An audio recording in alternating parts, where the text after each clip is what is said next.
Okay, good afternoon. It is Eric Arnold, occasionally known as the Big E, here in the sports barn. That's what we call our studio here. It is a literal barn where I stand here and talk to the camera and make MLB picks.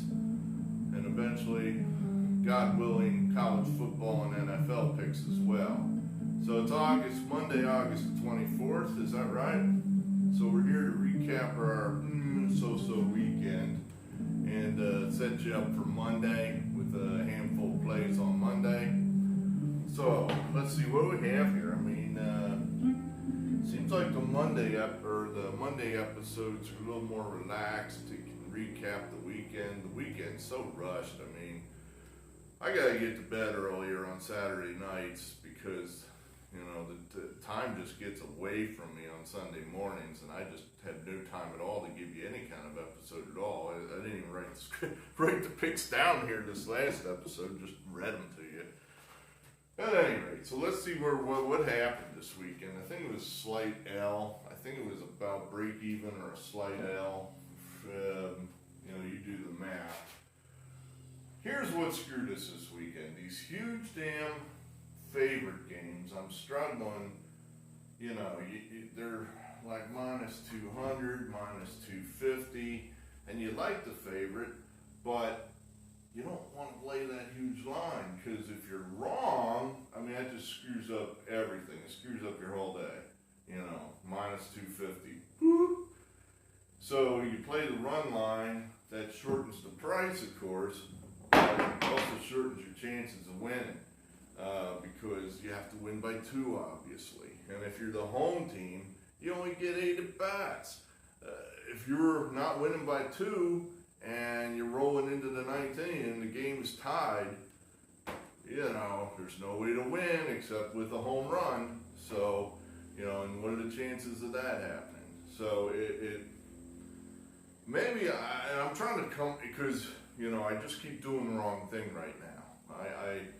It's the old, whatever line you stand in moves faster at the grocery store. I remember that when I was, I'm going to say a teenager, I was standing in line at the grocery store with my father for some reason. And our line was moving slower. And I pointed out to him, hey, that line's moving faster. And he said, the story of my life. Which I've never forgotten because he doesn't share all that much with me, and it just seemed like an odd thing for him to say. But I've never forgotten that. He's like 90 now, the longer he lives, I learn little bits more and more, because he still, for the most part, remembers stuff. So, if he lives to be 120, I might learn where the gold is buried. But for now, I don't know. So, story of my life. But yeah, let's kill the sound here. This little stupid computer will blurble and gargle, and there we go. So the run line's, we're having trouble with that. And I haven't come up with an idea yet. At the moment, I'm going to lay a big number and screw the run line. But let's see what happened here. All right, we had Scherzer on that 7-inning game. That makes it official. No more 7-inning games. I said if I lose this, I'll be the end of 7-inning games. So no more 7-inning games. God damn these things. We had like a 4-0 lead or something like that. You think they would have held it, and they didn't. They came home a winner. Hooray for you, 5-4. But we had the run line, so what should have been a win turned into a loss. The Angels hosed us. They actually played half decently and beat us. I was sad. Tampa, that was a winner, I think. For some reason, that doesn't seem right. No, I think that was a winner. Detroit and Cleveland, I got that series wrong all weekend. How annoying. That was a loser. Atlanta, this was probably the highlight of the Saturday. As I advertised, we were behind 4-0, but I told you that Wheeler's a pretty good pitcher, but nothing was following him. So Atlanta hung tight, and then once the Phillies brought in their horrifying bullpen, Atlanta scored and scored and scored and actually snuck out the win for us as our top play. So happy days are here again. That was the winner at Boston. The White Sox hit the ball all over the place this weekend. We got 2 winners with them. There was a nice winner and a price. St. Louis beating the Reds, good. We had the Padres, good. Texas, that's my fault. I don't know what my infatuation with the Texas Rangers is, but that killed me all weekend. So lost there. And here another one that should have been a winner. Should have been a winner, but we just could not bring ourselves to pay the big price. And it cost us, Dodgers, a 1-run winner. Yay, Dodgers! We lose. So that ruined our Saturday, those 2-run line defeats. Sunday, Washington, we came up with the winner there. Baltimore, a winner. There you have it. There it was like, I know this is just wrong. I don't trust these Indians. I told you that the baseball gods were going to stick it to the Indians here, and they surely did this weekend, losing 2 out of 3 at home to the crummy Tigers. And the model's saying, play the Indians. And I'm like, but should I play the run line or should I play it straight up? And the model said, well, I don't know that. So okay, I'll do the opposite. And they just lose outright, and we lose at a huge price. So I haven't, that wrecked Sunday. So, I don't know. The rest was the Cardinals winner again. Texas for the umpteenth time killed us. San Diego, we won with them all weekend. The Giants, we won with them all weekend. The Dodgers were good to us despite this debacle.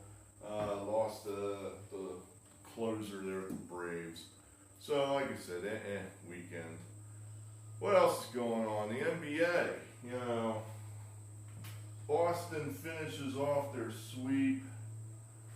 That was a 3-1, 8 against the spread.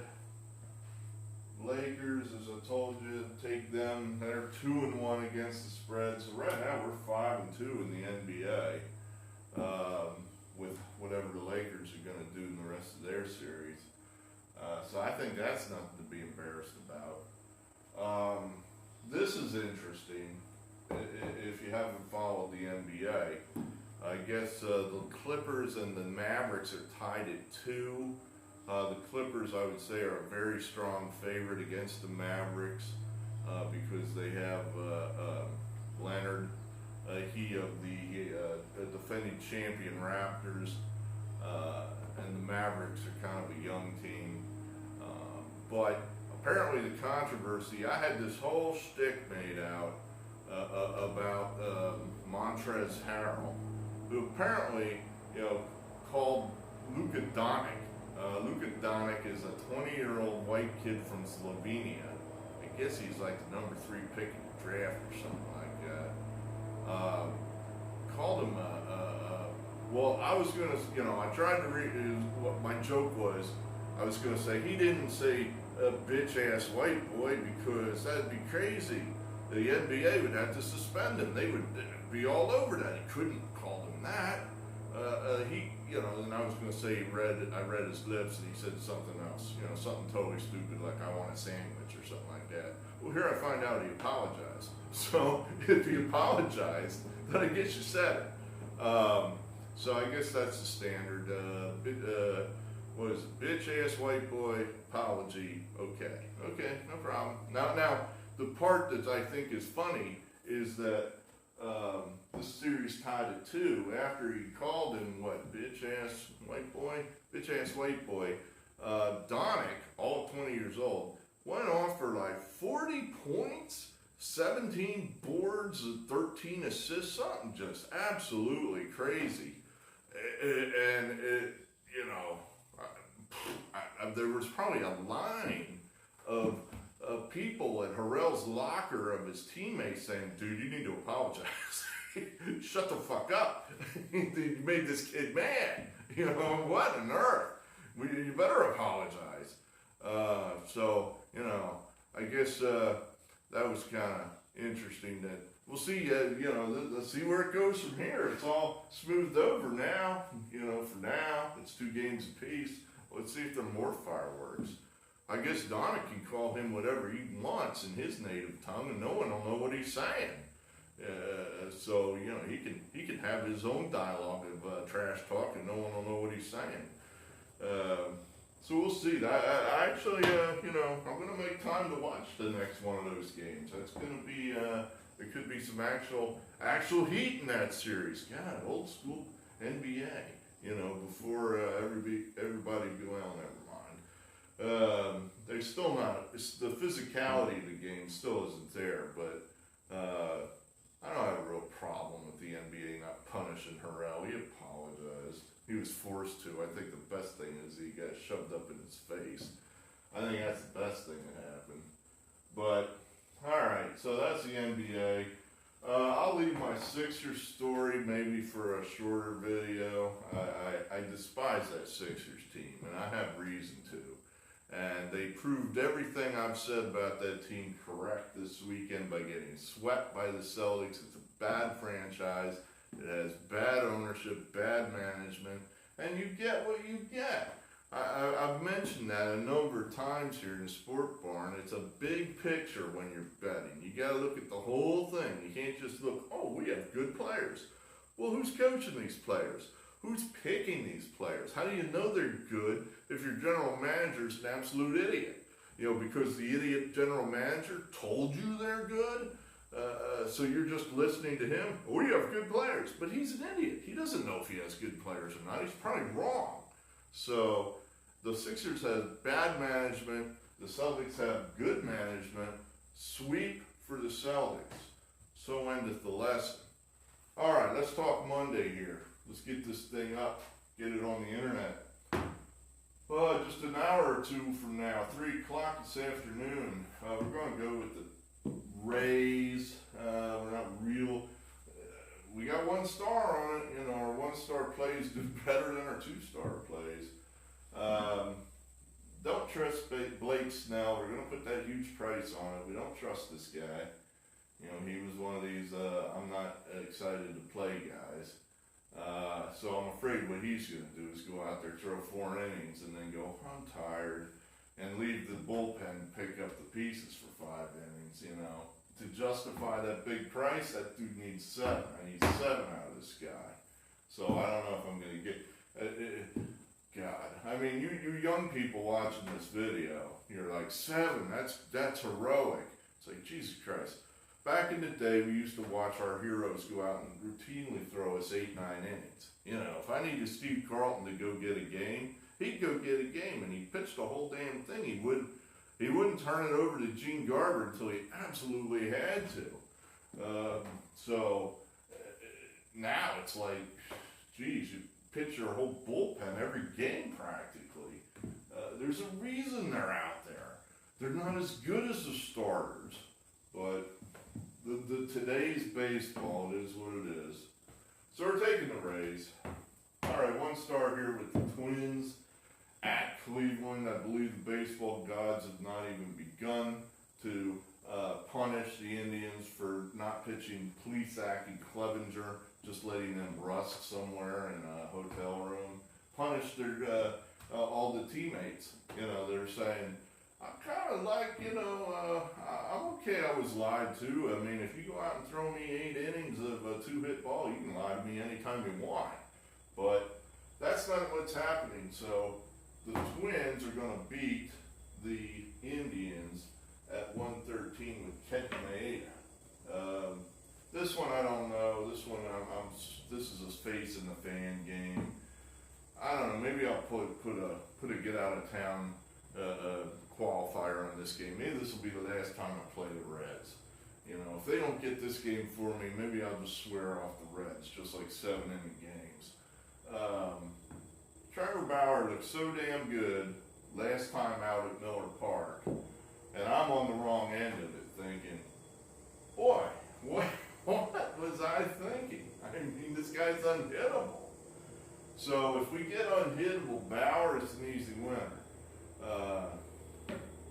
We get anything short of that, it could be a game. But, you know, I think there's a decent chance we'll get unhittable Bauer.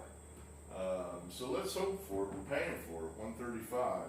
So come on, unhittable Bauer. One thing I like about Bauer is he throws. I mean, he pitches. He throws a lot of pitches. In other words, he'll go deep into a game. He's not going to tap out after 90 pitches. You know, as long as the Reds allow him, and God knows they need a win. So I would hope they're smart enough to allow him, David Bell, to go deep into a game. You know, we should look okay here. This is our top play of the night. We like the Cardinals. You know, we're Cardinal fans here in the barn. We like pitching. We like defense. 3 stars. Flaherty 170 against the Royals. That's a pretty cheap price, I think. You know, for some reason, I was looking up the stats today. It's like, why are we big Jack Flaherty stands? What was I looking at? I've missed something here, but we're going to stick with it. We think Flaherty's starting to round into a form of an ace. And at 170 against a not that good Royals team at home, Cardinals good home team, we'll lay the number. The 1 star here with the Astros. They generally play pretty well against the Angels. I think it'll help them to no longer see Fernando Tatis and company. The Astros need a win. The Angels not that good, so that's a little bit of a steep price with Valdez, but hence the 1 star. It probably means it's coming on the winner. And 2 stars, this means this is a disaster. This is the only 2-star game up there. And, you know, notice our 2-star record is horrible. Our 3-star record's really good. I don't know what to say here, but yeah, we that's a steep price with Mr. Kelly. You know, he's a nice pitcher, but you're asking him to do ace work here at an ace price, and I don't know. You know, against the Rockies, both teams desperately need a win. I like the Diamondbacks manager better than the Rockies manager, I'll say that. So we're going to go ahead there. So, well, here we are, you know, all favorites, I guess. Tampa 1 star, Minnesota 1 star, the Reds 1 star, 3 stars, top play of the night with the Cardinals, 1 star with the Astros, 2 stars with the Diamondbacks. So there you have that. I guess the Philadelphia Flyers open up tonight on the quarterfinals against the Islanders. It should be a tough series. I think, you know, the Flyers, will they be good enough to beat the Islanders? Both teams are hot. I don't have a feel for this. I guess I should, you know, that's what we do here in the barn is make predictions. So I guess I need to make one.